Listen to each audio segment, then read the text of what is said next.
Politics में बात होगी केंद्रीय गृह मंत्री अमित शाह के महाराष्ट्र दौरे की। अमित शाह रायगढ़ दौरे पर रहे, जहां उन्होंने छत्रपति शिवाजी महाराज की 345वीं पुण्यतिथि पर श्रद्धांजलि दी। अमित शाह ने छत्रपति शिवाजी महाराज की समाधि पर फूल माला चढ़ाए और नमन किया।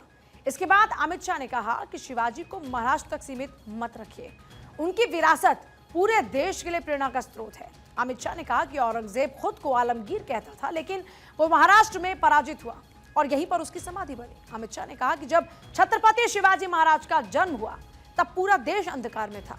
उस वक्त पर किसी के लिए भी स्वराज के बारे में सोचना भी मुश्किल था। देवगिरी के पतन के बाद अगले 100 साल में पूरा दक्षिण रह गया। इसके बाद 12 साल के बच्चे ने जीजाबाई से प्रेरणा लेकर सिंधु से कन्याकुमारी तक शासन स्थापित करने की शपथ ली। अमित शाह ने कहा कि छत्रपति शिवाजी ने जिजाऊ के संस्कार को वटवृक्ष बनाया और शिवाजी के बाद जब तक औरंगजेब जिंदा रहा तब तक संभाजी महाराज, महारानी लक्ष्मीबाई, धनोजी, संतोजी लड़ते रहे।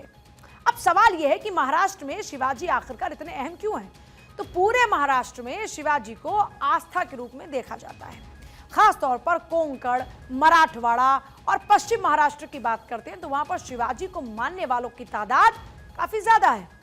कोंकण, मराठवाड़ा और पश्चिम महाराष्ट्र में करीब करीब 20 जिले आते हैं और इन 3 इलाकों में 100 से ज्यादा विधानसभा सीटें हैं। शिवाजी को मराठा समुदाय के लोग बहुत ज्यादा मानते हैं और महाराष्ट्र में मराठा समुदाय की आबादी है करीबन 28%। तो आप समझ सकते हैं कि सियासी तौर पर भी जो इस वक्त पूरा घटनाक्रम आप देख रहे हैं वो क्यों जरूरी है। पीएम मोदी ने भी एक्स पर पोस्ट लिखा, कुमुदनी लाखिया जी के माफ कीजिएगा। तो देखिए, महाराष्ट्र में गृह मंत्री अमित शाह के दौरे को लेकर दरअसल हम बात कर रहे हैं और ऐसे में पूरे महाराष्ट्र में शिवाजी को आस्था के तौर पर देखा जाता है।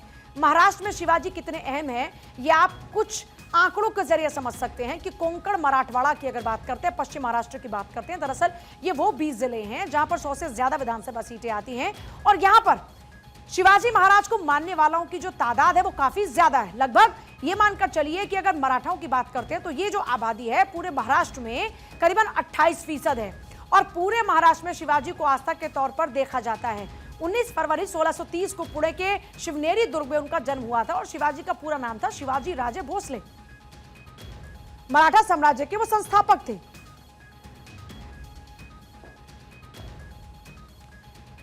दिल्ली से अक्षय और मुंबई से सत्यप्रकाश मेरे साथ इस वक्त जुड़ रहे। सत्यप्रकाश से सीधे रुख करते हुए, सत्यप्रकाश, आज गृहमंत्री अमित शाह रायपुर में नजर आते हैं, रायगढ़ में नजर आते हैं और रायगढ़ में जब वो पहुंचते हैं तो जिस तरीके से बार बार वो शिवाजी महाराज का जिक्र करते हैं, उन्होंने जो क्रांति दी, जो उनके हौसले थे, उनका जो जिक्र करते हैं, सीधे तौर पर इसके सियासी मायने क्या हैं?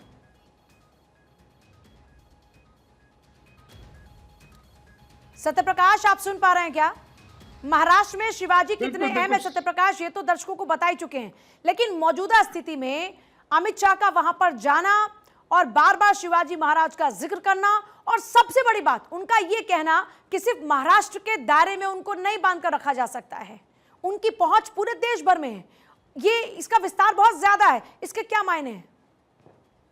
बिल्कुल पूजा, देखिए महाराष्ट्र में इन दिनों छत्रपति शिवाजी महाराज और औरंगजेब को लेकर विवाद छिड़ा हुआ है। यह स्पष्ट उन्होंने कर दिया है कि छत्रपति शिवाजी महाराज सिर्फ महाराष्ट्र के नहीं बल्कि एक धरोहर है, उन्हें संजोग कर रखना हम सब की जिम्मेदारी है और यही वजह उन्होंने बताई कि क्यों वह छत्रपति शिवाजी महाराज को जो है नमन किए, क्यों छत्रपति शिवाजी महाराज को पुष्पांजलि अर्पित की। उसके बाद उनकी माता को भी पुष्पांजलि अर्पित करते हुए उन्होंने भाषण में शिवाजी महाराज का बार बार जिक्र किया। चूंकि रायगढ़ का विषय है तो रायगढ़ विषय को लेकर ऐसा कहा जा रहा है कि चूंकि शिवसेना शिंदे गुट और एक अजीत पवार गुट के बीच में विवाद है, नाराजगी है, क्योंकि पालक मंत्री को लेकर अब तक जो है असमंजस की स्थिति है कि आखिरकार कौन से पार्टी का जो है पालक मंत्री बनेगा। हालांकि सुनील तटकरे ने जिस तरह से केंद्रीय मंत्री अमित शाह को न्योता भेजा था, उन्होंने दोपहर का जो है लंच के लिए बुलाया था, इससे स्पष्ट हो गया कि शायद यह बात स्पष्ट हो गई है कि अजीत पवार गुट का ही जो है पालक मंत्री होगा, क्योंकि सुनील तटकरे के जो है दावत को अमित शाह जी ने स्वीकार कर लिया, बतौर उनके घर जाकर दावत भी खाई है। तो यह स्पष्ट हो गया कि जो विवाद था वो खत्म हो गया। लेकिन अभी भी विवाद है नासिक का पालक मंत्री को लेकर, जिसमें गिरीश महाजन का नाम आगे किया गया था। लेकिन चूंकि शिंदे गुट ने नाराजगी व्यक्त की थी, हाँ। इसलिए उस पर भी असमंजस की स्थिति है। तो दो बहुत बड़े प्रमुख कारण है, इसलिए बोला जाता है कि अमित शाह जब भी महाराष्ट्र में आते हैं तो किसी किसी जो है कारण को जो है कहीं न कहीं स्पष्टीकरण दे जाते हैं। अब ऐसे में अजीत पवार के बीच और शिंदे गुट के बीच जो दूरियां थी, जो खाइयां थी, उसे पाटने का भी काम जो है अब गृहमंत्री अमित शाह जी करने वाले, इस तरह की चर्चा है। खास बात यह है कि जब शाम 4:30-5 बजे के आसपास जब विले पार्ले आएंगे और जो है गुजराती अखबार चित्रलेखा का जो कार्यक्रम है उसमें शिरकत करने के बाद वह भारतीय जनता पार्टी के कई नेताओं के साथ बैठक भी करेंगे और आज रात सह्याद्री में ही रुकेंगे। यानी कि पूरी रात यह मंथन का दौर चलने वाला है, क्योंकि कई मुद्दे महाराष्ट्र के ऐसे हैं जिस पर चर्चा होना बाकी है। जैसे महाराष्ट्र में वक्फ बोर्ड बिल को लेकर कुछ लोग विरोध कर रहे हैं, तो भारतीय जनता पार्टी और कुछ लोग जो है इसका समर्थन, लोगों को अवेयर जागरूकता करने का काम कर रहे हैं। दूसरी तरफ जो है रायगढ़ पालक मंत्री को लेकर, नासिक पालक मंत्री को लेकर चर्चा होनी बाकी है, लेकिन ये माना जा रहा है कि अब चूंकि अजीत जो है सुनील तटकरे के घर दावत कबूल कर लिया है, उन्होंने दावत ली है, तो जाहिर तौर पर वो चर्चा भी अब आखिरी दौर पर होगी, यानी कि आखिरी मुहर लग जाएगी। और नासिक का पालक मंत्री को लेकर चर्चा है कि भारतीय जनता पार्टी के तमाम नेता जो है जब रात में बैठेंगे तो उस पर भी चर्चा हो जाएगी। ये सीधे तौर पे कहा जाए तो राजनीतिक तौर से यह दौरा बेहद खास है, बेहद महत्वपूर्ण है, और इसीलिए अमित शाह सीधे जो है रायगढ़ पहुंचे, जहां छत्रपति शिवाजी महाराज को उन्होंने पुष्पांजलि दी, कार्यक्रम में शिरकत किया।